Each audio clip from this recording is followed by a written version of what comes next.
Memang bersoalan kurban, saya jujur saja selama di Indonesia masih banyak salah pemahaman terhadap kurban. Dan saya pernah berkata, memang Islam kita di Indonesia Islam keturunan. Ya, jadi asal tahu saja. Ya, tapi dari segi belajaran, mohon maaf ya, kita terlalu jauh terhadap pemahaman. Yang saya maksud, kita melaksanakan sesuatu tapi kita sudah belajar, sudah tahu, bukan hanya asal saya dengar, saya lihat, saya bukan sebatas itu, tapi kita punya dasarnya. Dan ini kelemahan kita, di antaranya kurban. Saya pernah mendengar, bukan malah sering mendengar soal kurban dihitungkan beroran. Jadi keluarga suami istri sama 5 anak berarti jumlah 7, wajib sapi. Kalau kurang daripada itu, atau misal suami istri tidak mampu, boleh ini tahun kurban kambing atas nama suami, tahun depan atas nama istrinya. Ini hal keliru sebenarnya. Yang dihitungkan soal kurban beda sama akikah dan beda sama zakat fitrah. Zakat fitrah sama akikah terhitung beroran. Akikah laki-laki 2 kambing, perempuan 1. Kalau tidak mampu boleh. Kalau ada kembar laki sama perempuan berarti 3 kambing. Tapi kalau tidak mampu boleh 1 kambing, tidak masalah. Dan tidak ada istilah sekarang saya kurban tapi nanti sisanya seolah-olah ada hutang sama Allah. Sesuai kemampuan kita. Di antaranya kurban. Kurban hitungannya berkeluarga, bukan berorang. Buktinya Rasulullah SAW dan juga cerita Nabi Ibrahim. Ketika Nabi Ibrahim mau sembelih Nabi Ismail, Allah turunkan apa? Mengganti sembelihan Nabi Ismail dengan ekor kambing dari surga. Berapa ekor kambing? 1. Padahal Nabi Ibrahim punya istri 2 dan anak. Ada istri Siti Hajar dan Sarah. Kemudian anaknya Ismail dan Ishak. Berarti semuanya berapa? 5. Kenapa Allah tidak turunkan 5 ekor kambing? Karena hitungannya memang 1 keluarga. Yang kedua, Rasul sendiri sembelih 2 kambing. Pertama, bismillah atas nama Muhammad dan keluarga Nabi Muhammad. Padahal kita tahu keluarga Nabi Muhammad SAW termasuk keluarga besar, 11 istri, belum lagi anaknya laki-laki sama perempuan. Ada yang hidup maupun sudah mati, sudah termasuk semua yang hidup maupun mati. Yang kedua, Rasul sembelih sembelihan yang kedua atas namaku dan umatku. Umatnya berapa miliar? Cuma 1 ekor kambing. Kenapa Rasulullah SAW berkurban atas nama dirinya dan umatnya? Saya mengambil salah satu di sini tanda sayangnya Rasul kepada umatnya. Jadi saya selalu berkata, orang miskin yang tidak mampu berkurban seharusnya bangga di hari kurban, karena Rasul sudah kurbankan duluan atas nama dia. Jadi terima kasih ya Rasulullah, ingatkan kita. Yang kita tidak mampu, Rasul sudah. Bahkan kalau Rasul sudah kurban atas nama umatnya yang tidak mampu, berarti sudah terkabul. Kita aja belum tahu kabul atau tidak kalau kita berkurban. Tapi kalau Rasul sudah terjamin makbul. Oleh sebab itu, hitungan kurban itu adalah 1 keluarga. Misal, bapa punya istri, punya anak. Itu kalau mampu sapi silahkan. Mampu 1000 sapi silahkan. Kalau soal kemampuan tidak ada masalah. Tapi kalau soal kewajiban, tidak ada wajib lebih daripada 1 ekor kambing.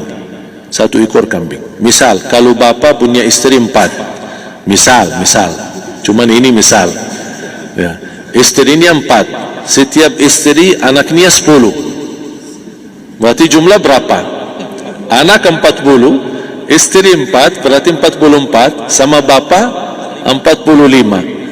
Wajib 1 ekor kambing saja, cukup untuk semua ini. Tapi kalau soal mampu, ya silahkan. Mau 1000 kambing boleh, mau 1000 sapi boleh. Tidak ada yang melarang kalau soal kemampuan. Dan kalau kita mau sembelih, bismillah atas namaku dan keluarga. Tidak perlu bawa data-data nama keluarga. Jadi sebutkan tukang sembelihnya, dia capek menunggu sambil sebutkan nama-nama. Tidak perlu. Udah bismillah atas namaku dan keluarga. Termasuk kata atas namaku dan keluarga, termasuk orang tua yang sudah meninggal. Termasuk orang tua yang sudah, karena kita adalah hasil daripada orang tua. Itu sudah termasuk, tidak perlu kita sebutkan. Ada sebagian ulama membolehkan kalau kita mampu, mau khusus kambing atas nama orang tua, tidak masalah kalau kita mampu. Tapi kalau kita tidak mampu, itu sudah termasuk orang tua kita bersama keluarga besar kita. Ini salah satu kenikmatan, dan ini termasuk juga sedekah yang berguna bagi orang yang sudah meninggal di keluarga kita. Wallahu ta'ala. Dan juga masalah panitia, bisa kita mewakili kalau kita tidak mengerti sembelihannya dan tidak mengerti cara bagiannya. Tapi ada satu sunnah yang termasuk kehilangan sunnah ini, adalah banyak yang tidak mau makan dari hasil kurban, padahal itu sunnah Rasul. Dari akikah boleh makan, dari kurban pun boleh makan. Bahkan sunnah SAW dibagi 3. Sepertiga pertama dihadiahkan.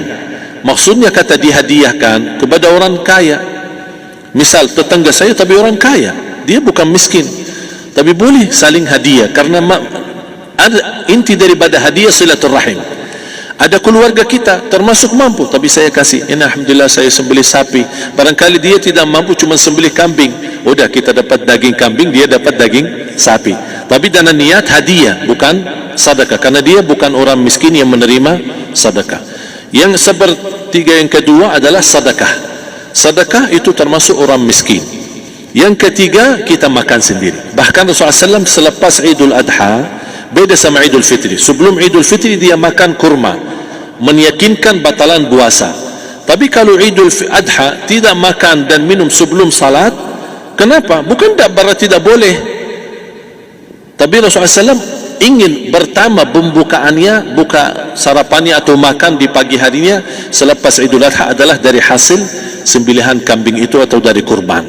Jadi kita sebagian sedikit. Tapi kalau kita merasa alhamdulillah rezeki saya banyak di rumah, alhamdulillah banyak ada makanan, mau sedekahin semuanya, semua mau sedekahin, tidak masalah. Tapi yang saya maksud, kenapa tidak kita sekali-kali hidupkan sunnah Rasul? Jadi sebagian, walaupun ada sebagian sedikit lah, buat istilahnya sama sedikit porsi nasi atau apa, karena kita berhak sebagai kita kurbankan lillahi ta'ala, kita berhak menikmati kurban ini yang lillahi ta'ala supaya kita mendapatkan keberkahannya, bukan hanya orang lain. Terus yang kedua ada masalah pembayaran. Kalau kita wakili panitia, boleh kita pesan sama panitia, tolong sedikit dari kurban saya minta buat saya makan. Itu tidak masalah, kita boleh minta. Dan boleh kita wakili, tapi kita tolong ingatkan, tidak boleh pembayaran hasil sembelihan itu dari kulitnya. Ini menjadi salah satu persoalan di Indonesia. Banyak tukang sembelih datang, ketika kita tawarkan untuk sembelih ini, berapa pak? Oh tidak apa-apa, kasih aja kulitnya sama kepalanya. Jangan anda setuju, jangan anda terima. Oh maaf, saya tidak bisa. Bapak berapa ongkos sembelihannya? Kita harus sepakat dulu. Tidak, saya ikhlas, tidak apa-apa, seikhlasnya. Tapi yang penting kepalanya sama kulitnya, itu aja yang saya minta. Yang lain tidak apa-apa. Tidak boleh, tidak boleh. Kenapa? Karena ini kurban. Kata kurban berarti lillahi ta'ala, bukan untuk jual beli. Kalau kita sudah bayar dari bagian kurban, berarti bukan lillahi ta'ala. Harus kita jaga amalan itu. Tapi bagaimana cara jalan keluarnya? Kita harus sepakat, ijab kabul. Sepakat dulu, Pak, saya udah begini, saya kasih untuk sembelihan 50.000. Bapak setuju? Ya udah setuju, selesai kan? Sudah sembelih, sudah potong, sudah semua. Lepas ini semua kita kasih ongkos 50.000 ongkos sembelihannya. Habis itu, Pak, kulitnya sama kepala hadiah buat Bapak. Itu dah apa-apa, dah masalah. Tapi bukan untuk bayar sembelihan. Faham maksud saya? Harus dibedakan supaya jangan sampai amalan kita kurban habis biaya, habis ini malah tidak diterima karena sudah kita bayar sebagian daripada kurban. Saya silahkan bayar apa yang kita sepakati, mau hadiahkan kepada dia karena kita tidak bisa guna. Buat apa yang kita mau gunain kulitnya? Tidak bisa. Tapi mereka, buat mereka lebih berguna, oleh karena itu kita bisa hadiahkan untuk mereka. Bahkan kita bisa juga kasih daging untuk mereka bisa menikmati sebagai sedekah. Wallahu ta'ala